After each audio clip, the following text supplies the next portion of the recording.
Buongiorno e benvenuti a questa edizione del nostro telegiornale. Vediamo subito i titoli. In attesa di Harry, il ciclone che porta bufere e mareggiate a Catania, un vertice in prefettura, il capo della Protezione Civile regionale Cocina invita alla prudenza. Evitate spostamenti e non avvicinatevi al mare. Famiglie evacuate sul litorale ionico, chi resta a Capomulini barrica le finestre. A Siracusa allertato il COC, il centro operativo comunale. A Messina sospesi gli aliscafi, chiuso il porto di Tremestieri. Salvata dalla zia quindicenne, la neonata di 5 mesi, la madre è stata fermata appena in tempo dai carabinieri mentre tentava di soffocare la sua bambina. È stata sottoposta a TSO, il trattamento sanitario obbligatorio. Donna marocchina tenta di uccidere il marito, l'uomo è finito in ospedale con lesioni varie, un polmone perforato, ma dice sono caduto. Soffriva da anni di deliri religiosi, Giovanni Barreca accusato della strage di Altavilla Milicia durante un esorcismo, era convinto anche di avere resuscitato in passato la madre. Calcio al Palermo, bastano 11 secondi per battere lo Spezia 1-0. Segre realizza il gol più veloce della storia rosanero e regala ai siciliani 3 punti d'oro. In Serie C il Catania vince e rimonta con il Monopoli, decisivo il gol nel finale.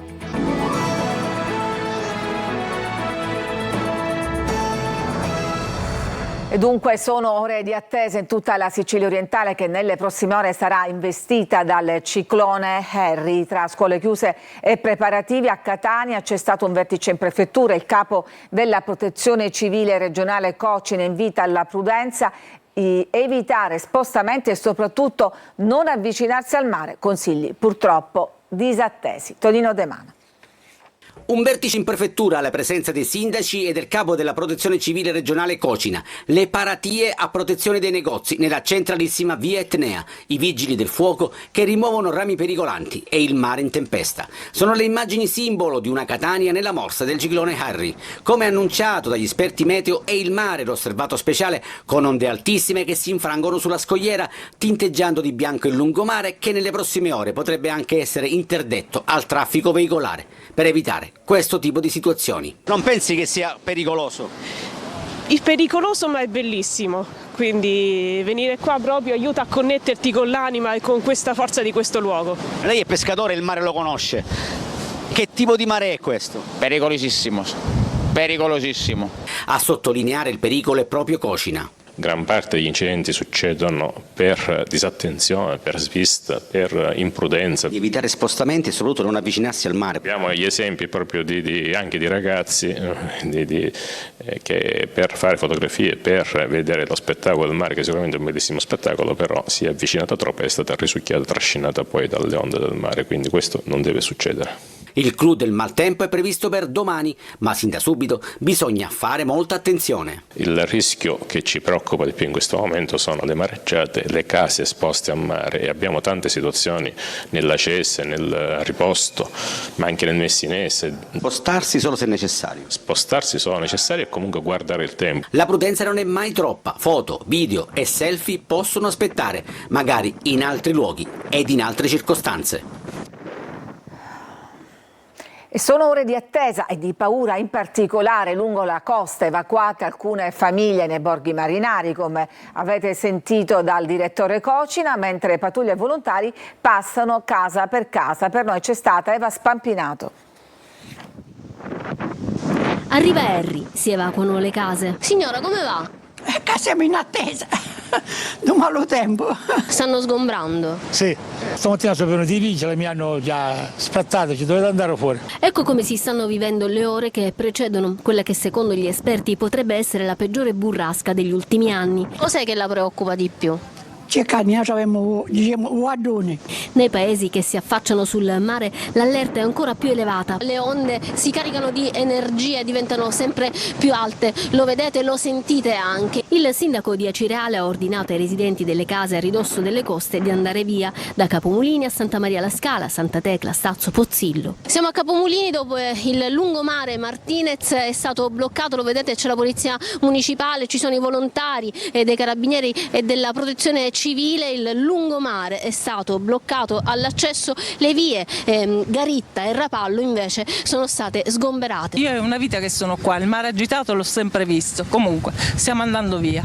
Stiamo ospitando presso un albergo cittadino questi 4 nuclei che non hanno familiari, tra questi ci sono 3 persone che sono con fragilità. Decine le pattuglie e anche i volontari che stanno girando casa per casa. Da ieri sera praticamente che siamo in giro. Queste donne stanno barricando porte e finestre. Abbiamo cercato di mettere un attimino in sicurezza la casa, ma soprattutto i miei genitori. La signora che abita a Pianterreno già è da ieri che è andata via. Questo non è niente, dice che aspettiamo stasera che entra questo ciclone. A Santa Maria la Scala a far paura non è solo il mare, ma anche la collina, la Timpa e le frane che potrebbero arrivare dopo le forti e prolungate piogge.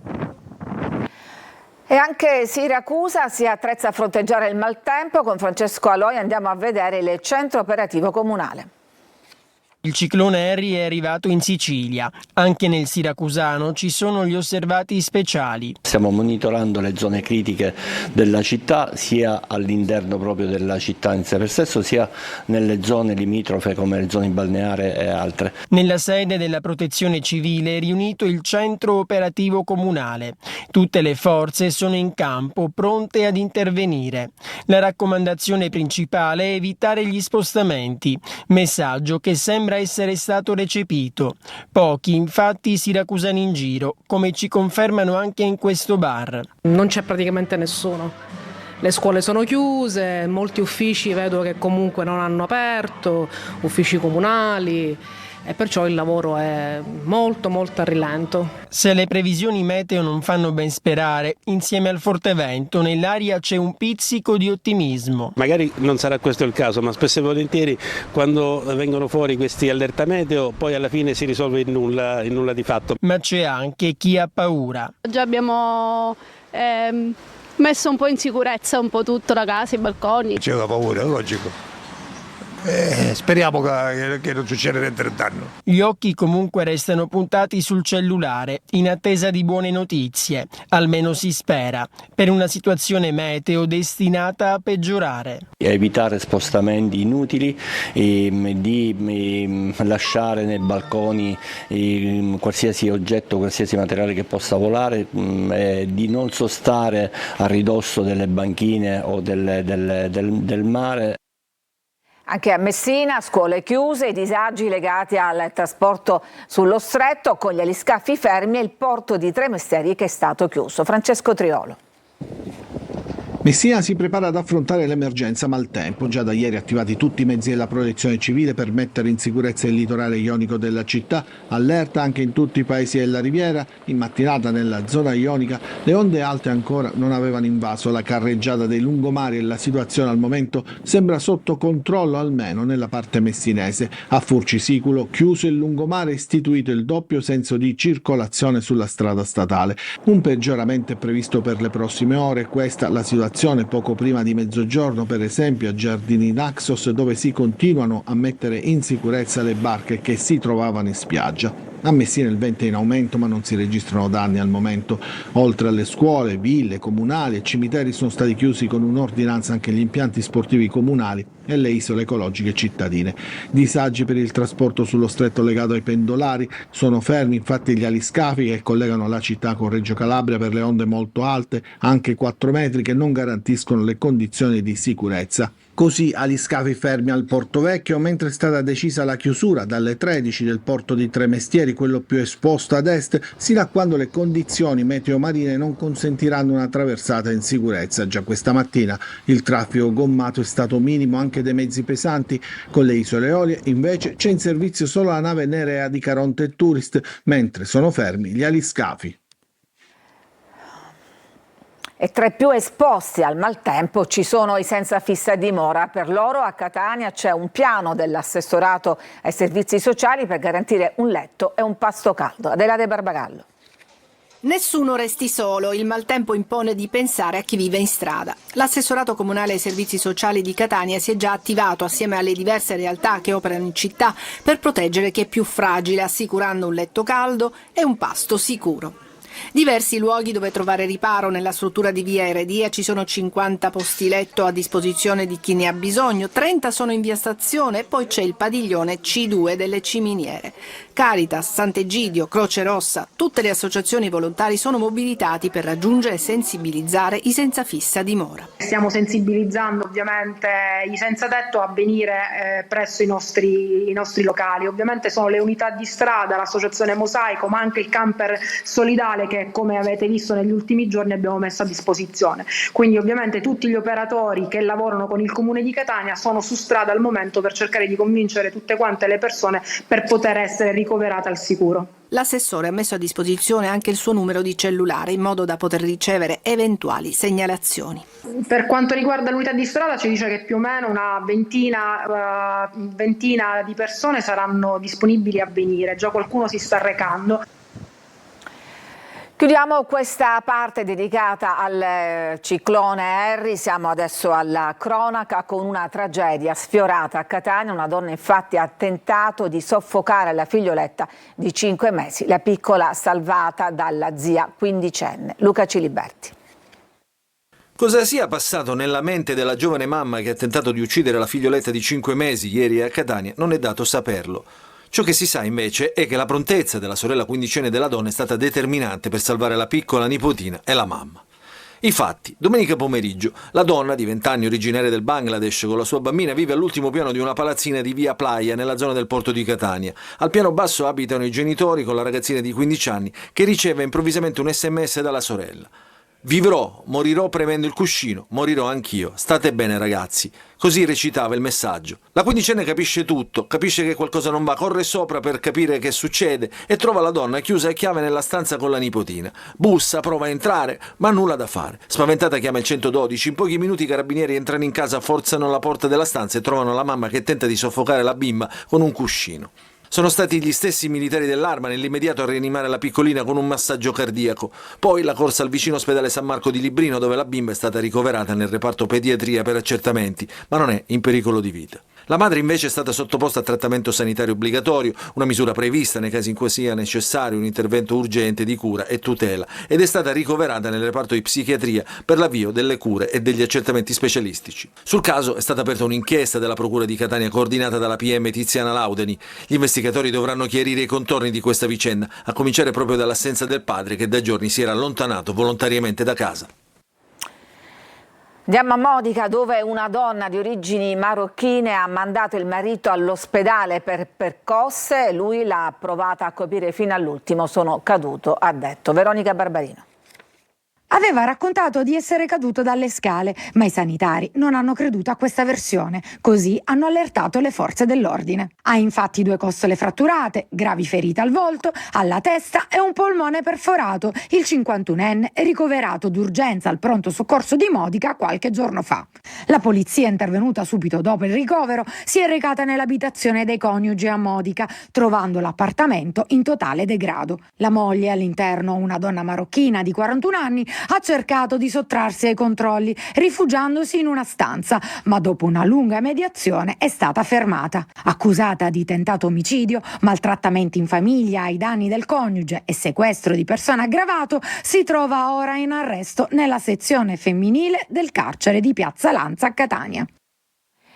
Torniamo ad occuparci della strage di Altavilla Milice compiuta durante un esorcismo. Si apprende che avrebbe sofferto di deliri religiosi già da anni, ben prima di quel eccidio. Giovanni Barreca era persino convinto in un caso di avere resuscitato la madre. Marco Gullà. Giovanni Barreca soffrirebbe di deliri religiosi da anni e non solo prima della strage di Altavilla Milice.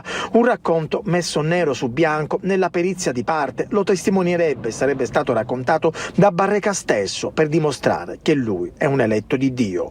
Un episodio spuntato nel corso dell'udienza di venerdì mattina in Corte d'Assise per il caso della strage di Altavilla Milice, dove sono stati sentiti Roberta Abruzzone, psicologa e criminologa, e Alberto Caputo, dottore e ricercatore in psichiatria e scienze. Entrambi hanno confermato senza esitazioni la tesi dell'infermità mentale dell'imputato, reo confesso di avere partecipato agli efferati delitti in cui furono uccisi la moglie Antonella e i figli Kevin e Emanuel. Nell'episodio raccontato dall'uomo e risalente a 8 anni fa, Barreca ha sostenuto di avere resuscitato la madre che era finita a terra, forse dopo un malore o una lite, perdendo i sensi. A quel punto l'uomo si sarebbe avvicinato per soccorrerla e dopo che la donna ha ripreso i sensi avrebbe detto alla sua famiglia: avete visto, l'ho resuscitata.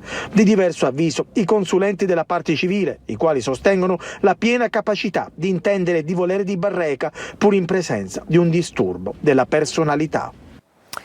Un automobilista di Piana degli Albanesi è morto in un incidente stradale nella notte sulla statale Palermo-Sciacca, nei pressi dello svincolo di San Giuseppe Jato. L'incidente ha coinvolto 2 auto e nell'impatto ci sono stati anche dei feriti. Nei giorni scorsi erano stati annunciati nella zona interventi di manutenzione proprio per mettere in sicurezza la strada e migliorarne la visibilità. Ci fermiamo adesso, c'è una pausa per la pubblicità, torniamo tra pochissimo con gli spettacoli.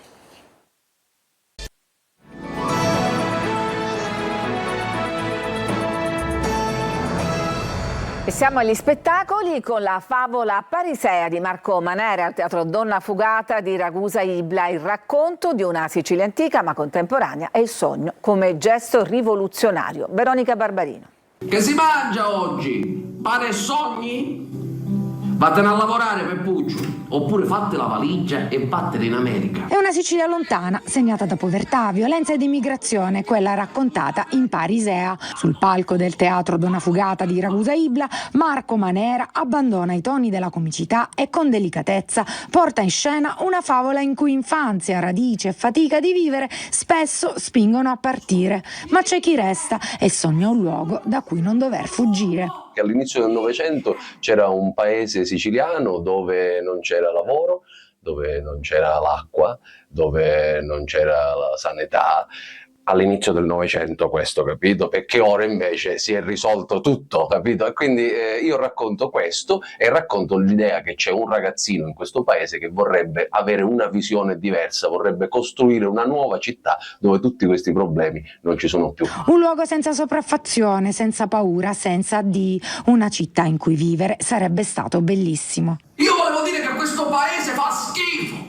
Un sogno antico ma anche attuale che riflette le difficoltà di ieri e a tratti quelle di oggi. Perché lo sapete che vanno le cose così e che nessuno fa niente per cambiare le cose. Una storia semplice che invita il pubblico a sognare e mostra come ancora oggi farlo resti un gesto profondamente rivoluzionario. Basta un pensiero per volare, staccarsi dalla realtà. Ci fermiamo, c'è ancora una pausa e poi la pagina sportiva con il gol più veloce del Palermo e poi l'altro gol, quello in finale che ha spinto la rimonta del Catania.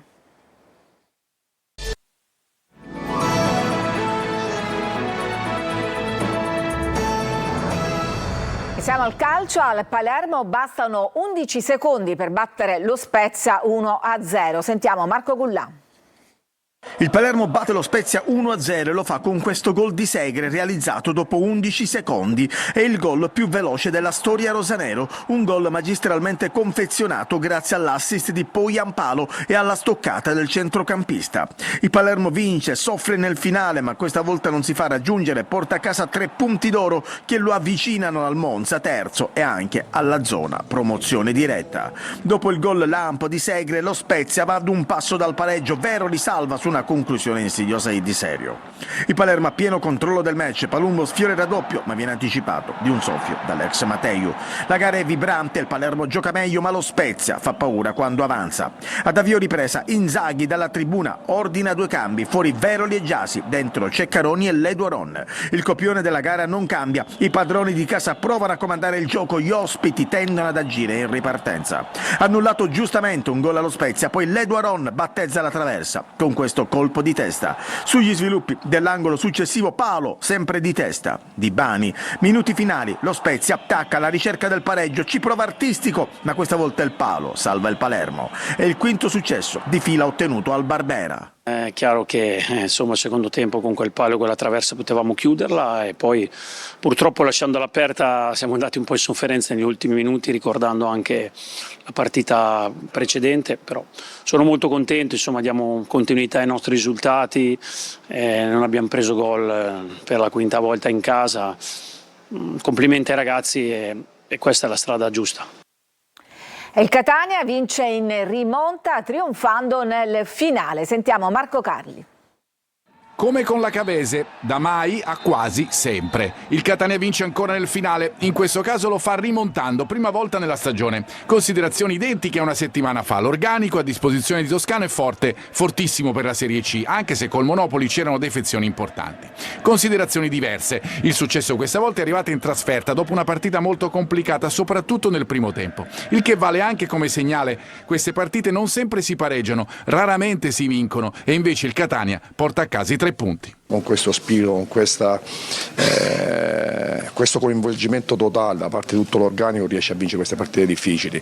Per me è stato fatto un secondo tempo di grande carattere, di grande qualità. Soprattutto nei primi 25 minuti molto meglio il Monopoli, che sfiora il gol. La ripresa vede l'1-0 dei pugliesi con Tirelli. Il vantaggio è meritato. Toscano cambia tutto, in attacco e sull'esterno sinistro, con Lunetta al posto di Donnarumma. Formazione più propositiva e dopo le difficoltà finale netto crescendo. Casasola segna la sua prima rete in campionato e pareggia all'80°. Nel recupero ecco Caturano, secondo gol in 2 partite e 3 punti d'oro oltre alla vetta in coabitazione conservata. Sul mercato, dopo Miceli, probabilmente un altro difensore e il centrocampista. Intanto il colpo più importante del mercato estivo si è ripreso il ruolo da protagonista. Ora va tutto alla grande, fisicamente ti senti bene perché fai gol, entri, fai gol al 90°, al 95°, quindi oggi è tutto bello. Vittoria pesante del Trapani contro il Sorrento, sconfitta di misura invece per il Siracusa con il Cerignola. Sergio Colosi. Immenso cuore granata. Il Trapani chiude una delle settimane più complicate della sua tormentata stagione con un 4-0 sul Sorrento, che al provinciale non dà seguito alle speranze di avvicinarsi alla zona play-off. La squadra di Aronica continua a perdere pezzi, ma sul campo la risposta è buona. Gli inserimenti dei difensori Kirwan e Salines sono vincenti. Galeotti insuperabile. Il Sorrento colpisce anche 2 legni, il destro dal limite di Canotto e la seconda rete di Stauschuk con la maglia del Trapani confezionano il 4-0 finale. Al 17° partita sospesa per 8 minuti per la contestazione al presidente Antonini tra società e tifosi, rottura definitiva e insanabile. Secondo KO consecutivo per il Siracusa, prima sfortunato e poi ingenuo contro l'audace Cerignola che consolida il 7° posto. Dopo un primo tempo equilibrato, nella ripresa gli azzurri partono bene e creano occasioni con Puzzone e Limonelli. I pugliesi si salvano e nel finale chapeau la frana su Vitale con Gambale che trasforma in rigore. Siracusa sconfitto in casa dopo 6 risultati utili consecutivi al De Simone. Per la salvezza servono rinforzi. Da Latina potrebbe arrivare l'esterno Orazio Pannitteri. E sempre per il calcio vi lascio adesso ad Anteprima Corner con Angelo Gagliano, noi ci fermiamo qui, grazie per averci seguito, a tutti un buon pomeriggio.